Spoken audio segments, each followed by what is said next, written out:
Right, first things first, I want to take a look at frequency and what it is and look at a little bit of terminology.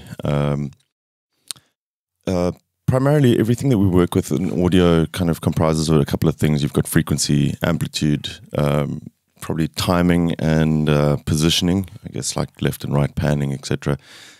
And so we're looking at the frequency because that's pretty much the domain of EQs. Anything that you do to the frequency is your EQ is going to be a tool to work with that in some form or another, be it a simple EQ or one of the more complex sort of filters that you can get there. They're still all EQs though at the heart of it. So the frequency spectrum pretty much runs from around 20 to 20. That is the sort of scale of human hearing to right up to about here.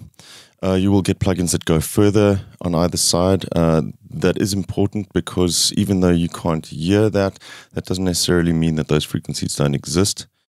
So it is handy to be able to affect signals above that. For example, if you've got a lot of content up here above 20, you won't actually know that it's there by listening to it, but that doesn't mean that when you put the signal through a compressor, for example, that it won't be driving the compressor harder because it is actually there even though you can't hear it.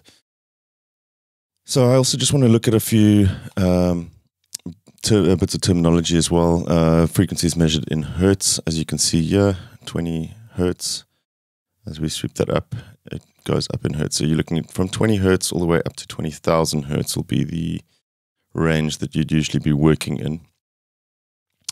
Then you also have octaves. So octaves are also a unit of measurement for frequency, but they are defined by doubling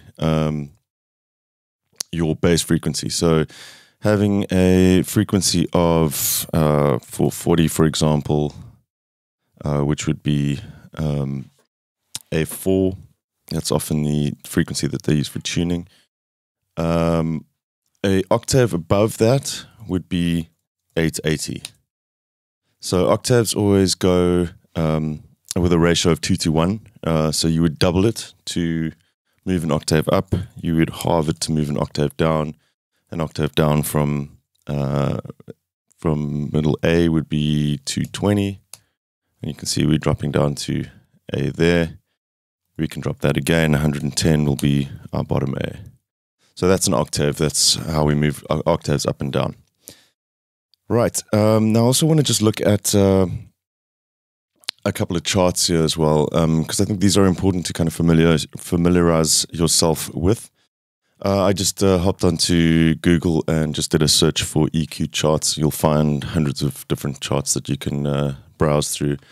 And I just want to look at some of the terminology that they use in here because this is handy just to be able to make this sort of second nature so you know exactly what somebody's talking about, or also to familiarize yourself with if you listening to the sound of something and you want to add a specific characteristic to it, it helps to be able to know where those characteristics actually are. So you save yourself a lot of time sweeping through frequencies, wondering what you're doing, when you could just know this offhand and be able to quickly go to the specific frequency that you're wanting. So I'm just going to briefly look through some of these. You'll see you've got things like chest thump here, rumble, AC ground. That's the AC signal. Often that's one that you'd look for with recording. Sometimes you want to be able to cut that out. So you know if you've got a ground loop in a piece of audio that's where you're going to be looking for it, around 50 hertz. Bottom end here, boom and punch around 100, normally with a kick drum. This would be somewhere where you kind of add a bit of punch to a kick, right up to 200. Warmth around here, 160. Fullness, mud more specifically, this is often an area that you want to cut things out of to sort of decrease a bit of the mud in a track. There you have your middle A, which I said is the tuning frequency. Honk, whack, these are slightly less used terms. This all falls into mid-range. Crunch, edge, sibilance. Sibilance is an important one as well when you're working with vocals. Like that is often something that needs to be tamed in a mix. So your sibilance is in this region here, from around 5 to 8, 9K. Definition, pierce, and air. Another one that you'll hear a lot is right up in the top end, that adds sort of breath or air to sounds.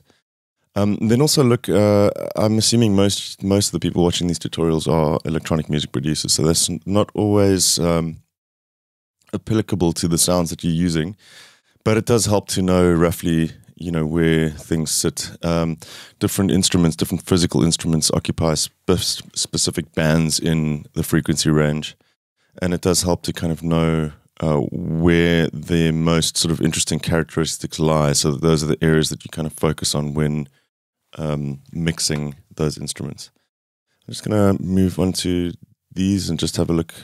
So here's another interesting one specifically for electronic production. You can kind of see sub bass down at the bottom here.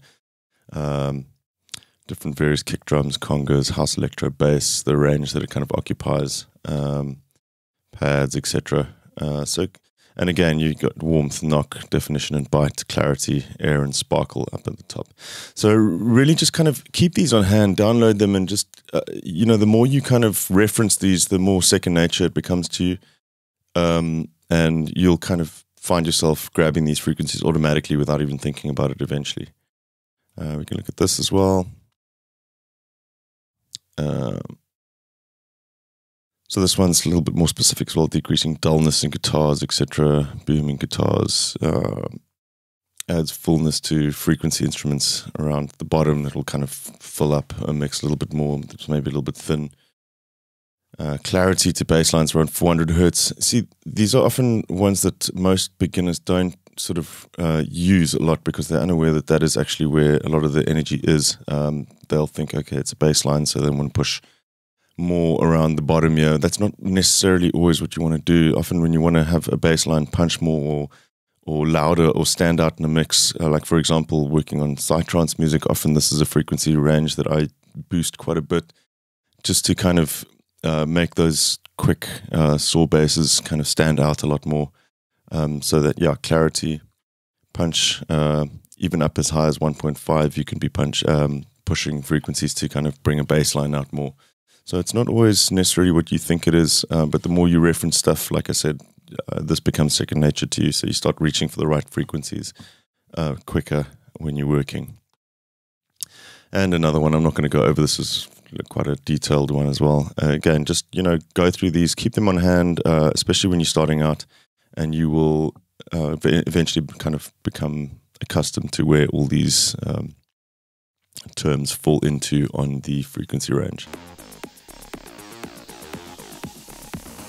Thanks everybody for watching, commenting and indeed liking. We really do appreciate all the support we get here on our Sonic Academy YouTube channel. So if you found this video super useful, please, we'd love you to hit the subscribe button. We update the YouTube channel every week with new content. And if you want to watch some more relevant content, just click on the videos beside me.